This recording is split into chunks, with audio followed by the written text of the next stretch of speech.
This is Penukonda fort. यहाँ मैंने लिए कुछ aerial views. I flew the drone over here. तो संडे काफ़ी भीड़ भी है, काफ़ी लोग आए हुए हैं। ये देखिए, ये है, दिस इज़ द फोर्ट।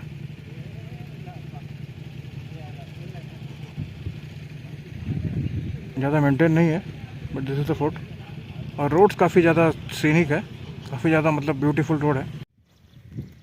तो guys, this is Penukonda fort का रोड। देखिए आप, ये रोड ऊपर गया है। अभी मैंने ड्रोन में पूरा कवर किया, आप देख सकते हैं वीडियो में। तो काफ़ी पीसफुल प्लेस है, अच्छा है। बस छुट्टियों में यहाँ पर आएंगे तो फिर जो टॉप का जो जगह है, फोर्ट है, मैंने दिखाया है, वहाँ पे लोग भीड़ रहता है, लोकल लोग आते हैं और you know they creates nuisance sound, स्टंटबाजी करते हैं, बाइक में रेसिंग वगैरह करते हैं वो रोड पे।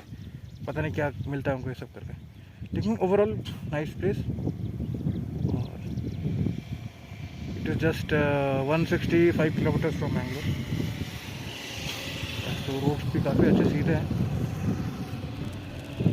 ठीक है, देखते रहिए मेरे चैनल को और please like, share and subscribe to my channel. Thank you.